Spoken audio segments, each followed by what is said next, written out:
तो चलिए दोस्तों वीडियो की शुरुआत करते हैं। बात करते हैं 6 ऐसी कंपनी के बारे में जिसके बिजनेस से रिलेटेड कुछ कमाल की न्यूज़ निकल कर आ रही है, जिस वजह से नेक्स्ट ट्रेडिंग सेशन ये सारी कंपनी हमें फोकस में देखने को मिल सकती है। बट ये सारी चीज़ें सिर्फ और सिर्फ एजुकेशन पर्पज़ के लिए हैं, किसी भी तरह का रिकमेंडेशन नहीं है। आप खुद का भी रिसर्च और एनालिसिस चाहो तो कर सकते हो। तो चलिए दोस्तों वीडियो की शुरुआत करते हैं। बात करते हैं सबसे पहली कंपनी के बारे में जिसका नाम है kinase technology India limited. Kinase technology ने लास्ट ट्रेडिंग सेशन मार्केट के क्लोज होने के बाद अपने Q1 के अर्निंग्स को रिपोर्ट किया था। अर्निंग्स में जब हम प्रॉफिट की बात करते हैं तो प्रॉफिट हमें डिसअपॉइंट करती है, क्योंकि ईयर ऑन ईयर बेसिस पे प्रॉफिट में हमें 24% की गिरावट देखने को मिल रही है, क्योंकि कंपनी के margins according according to estimate हमें देखने को नहीं मिले हैं। बट जब हम बात करते हैं रेवेन्यू की ग्रोथ की, इबिट्टा की ग्रोथ की, तो वहाँ पर नंबर्स हमें एकदम अलग दिखता है।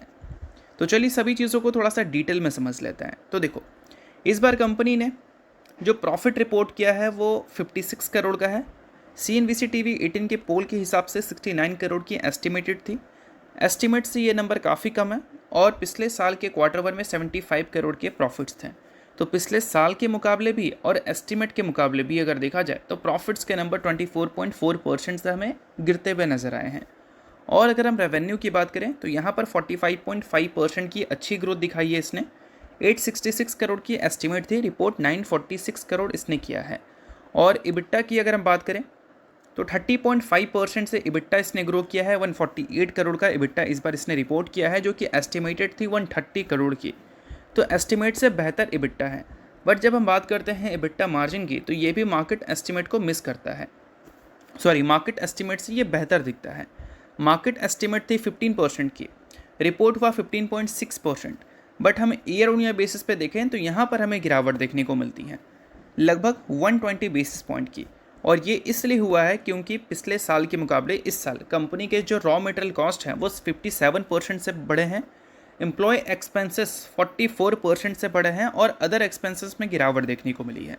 तो एक चीज़ है, अगर हम प्रॉफिट को देखें तो मार्केट एक्सपेक्टेशंस के हिसाब से नंबर नहीं दिखेंगे। रेवेन्यू को देखें तो एक्सपेक्टेशन से बेहतर है। इबिट्टा की बात करें तो वो भी एक्सपेक्टेशन से बेहतर है और मार्जिन की बात करें तो वो भी एक्सपेक्टेशन से बेहतर है। तो 4 पैरामीटर पे 3 पैरामीटर पे नंबर इसने अच्छा दिखाया है, सिर्फ एक पैरामीटर प्रॉफिट में इसने ख़राब दिखाया है। तो एक्सपेक्टेड है मार्केट को ये नंबर पसंद आ सकता है, बट प्रॉफिट को अगर मार्केट बहुत ज़्यादा वैल्यू करेगी तो हो सकता है कि फिर मार्केट को ये नंबर पसंद ना आए। तो ये चीज़ें आपको ध्यान में रखनी है। इस वजह से काइनेस आपको नेक्स्ट ट्रेडिंग सेशन काफ़ी ज़्यादा फोकस में देखने को मिल सकती है।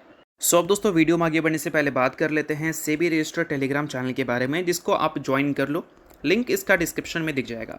ज्वाइन करने का सबसे बड़ा बेनिफिट ये है कि जिस हिसाब से मार्केट में अप्स एंड डाउन दिख रहा है, ऐसे टाइम पे हर दूसरी कंपनी के एनालिसिस बहुत ज़्यादा इंपॉर्टेंट है।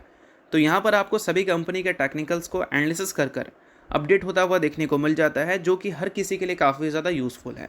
और इसके लिए आप चैनल को ज्वाइन कर फ्री में आप चेकआउट भी कर सकते हैं इन कंपनी के प्रॉपर टेक्निकल्स, जिससे आपको आइडिया लगेगा कि अभी इन कंपनी में क्या चल रहा है। तो without wasting any time, link description में है, लिंक की तरफ जाकर चैनल को फ्री में ज्वाइन कर लो। तो चलिए अब बात कर लेते हैं अगली कंपनी के बारे में। तो अगली कंपनी का नाम है ओला इलेक्ट्रिक मोबिलिटी लिमिटेड। ओला इलेक्ट्रिक ने भी अपने Q1 के अर्निंग्स को रिपोर्ट कर दिया है। Q1 के अर्निंग्स में loss as it is continue है। रेवेन्यू में भी गिरावट हमें देखने को मिल रही है 45% की। बट जब हम बात करते हैं EV के रजिस्ट्रेशन की, तो वो ऑलमोस्ट हमें डबल होने की कगार पे देखने को मिले हैं इस Q1 में। सभी चीज़ों को समझते हैं। देखो, सबसे पहले इस कंपनी ने लॉस कितना रिपोर्ट किया है वो देख लेते हैं। तो रिपोर्ट हुआ है 336 करोड़, जो कि पिछले साल के Q1 में 426 करोड़ था।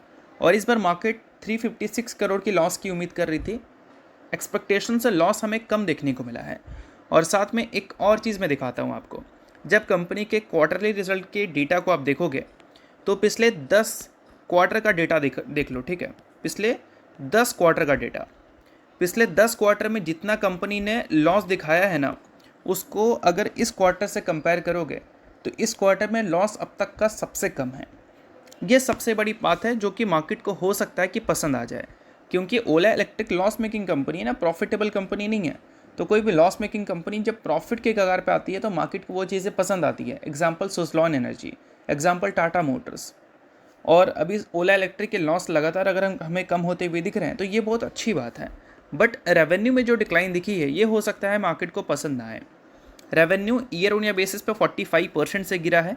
पिछले साल 828 करोड़ का रेवेन्यू था, इस बार 455 करोड़ है। इबिट्टा 165 करोड़ का नेगेटिव रिपोर्ट हुआ है, जो कि पिछले साल से अगर कंपेयर कर देखोगे तो कम दिखेगा।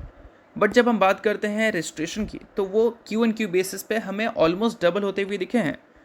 Q4 में टोटल जो रजिस्ट्रेशन इसने रिपोर्ट किया था वो 22,252 यूनिट्स का था। इसको ऑलमोस्ट डबल कर 43,719 यूनिट्स का रजिस्ट्रेशन इन्होंने दिखाया है। सिक्वेंशली 97% तक की जंप हमें देखने को मिल रही है इनके व्हीकल रजिस्ट्रेशन में, जो कि एक बहुत बड़ी बात है ओला इलेक्ट्रिक के लिए। अब देखते हैं मार्केट को ये नंबर कैसा लगता है। मेरे हिसाब से तो नंबर उतने भी ज़्यादा डिसअपॉइंटिंग नहीं है अगर हम रेवेन्यू के पैरामीटर को हटा दें, बाकी पैरामीटर पर नंबर ठीक नज़र आते हैं। तो इसके अलावा अगली कंपनी की बात करते हैं, नाम है दोस्तों टाइटन लिमिटेड। टाइटन ने भी अपने Q1 के अर्निंग्स को रिपोर्ट कर दिया है और ये अर्निंग्स एक्सपेक्टेशन से 1-2% नहीं 30% ज़्यादा है। टाइटन ने 40% की ग्रोथ दिखाई है Q1 में अपने ज्वेलरी, वॉच और इंटरनेशनल बिजनेस के गेन की वजह से, जो कि काफ़ी ज़्यादा कमाल का नंबर बना देता है टाइटन की इस Q1 में। और टाइटन के अगर नंबर्स में प्रॉफिट्स को देखोगे तो वो 63% से ग्रो किया है और रेवेन्यू 40% से ग्रो किया है। अगर आप एग्जैक्ट नंबर्स देखोगे दोस्तों, तो इस बार रेवेन्यू 20,753 करोड़ का रिपोर्ट हुआ है, जो कि पिछले साल से 40% ऊपर है। प्रॉफिट बिफोर टैक्स 64% से ग्रो की है, 2,429 करोड़ का प्रॉफिट इसने शो किया है। मार्जिन्स 11.7% हमें रिपोर्ट होते हुए देखने को मिले हैं। तो ओवरऑल नंबर्स हमें काफ़ी अट्रैक्टिव दिखे हैं टाइटन की इस Q1 में। अब देखते हैं कि मार्केट को ये नंबर कितना अट्रैक्टिव लगता है, क्योंकि एस्टिमेट से तो बहुत बड़े मार्जिन से ये नंबर बेहतर दिख रहा है। अब अगली कंपनी की बात कर लेते हैं। अगली कंपनी का नाम है FL3i लिमिटेड। एफएल की दोस्तों अगर हम बात करें तो पिछले कुछ ट्रेडिंग सेशन से इस कंपनी की जो मोमेंटम है वो हमें अच्छी देखने को मिल रही है। लास्ट ट्रेडिंग सेशन ज़रूर प्रॉफिट बुकिंग हुई थी, बट इस कंपनी के अर्निंग्स आने से पहले मोमेंटम अगर अच्छी है और फिर भी कंपनी को 24.8% ऊपर जाना है, और ऐसे टाइम पे अर्निंग्स अगर हमें अच्छे देखने को मिलते हैं तो ये 24.8% 52 वीक हाई से करंट मार्केट प्राइस के बीच का जो गैप है ये अट्रैक्टिव बन सकता है। क्यों भाई? क्योंकि कंपनी के जो अर्निंग्स हैं वो हमें बेहतर देखने को मिले हैं इस Q1 में। एक्सपेक्टेशन से बहुत बड़े मार्जिन से इसने बीट नहीं किया है, एक्सपेक्टेशन के हिसाब से है, ऐसा हम बोल सकते हैं। 20% से इसने अपने रेवेन्यू को ग्रो किया है। प्रॉफिट इस बार 128 करोड़ का रिपोर्ट हुआ है। Q1Q बेसिस पे देखोगे तो ग्रोथ देखने को मिल जाएगा, और ईयर ऑन ईयर बेसिस पे भी देखोगे तो ग्रोथ हमें देखने को मिल जाएगा। और मोमेंटम एफएल इंडिया का सही है और 52 वीक हाई से अच्छा खासा नीचे है, तो हो सकता है उस मोमेंटम को यह कंटिन्यू भी करे। कोई रिकमेंडेशन नहीं है, कोई गारंटी नहीं है, सभी चीज़ें मैं सिर्फ आपको एजुकेशन पर्पस के लिए ही बता रहा हूँ, क्योंकि नंबर्स कंपनी के अच्छे हैं इस वजह से। तो चलिए इसके अलावा अगली कंपनी की बात कर लेते हैं, जिसका नाम है ऑयल इंडिया लिमिटेड।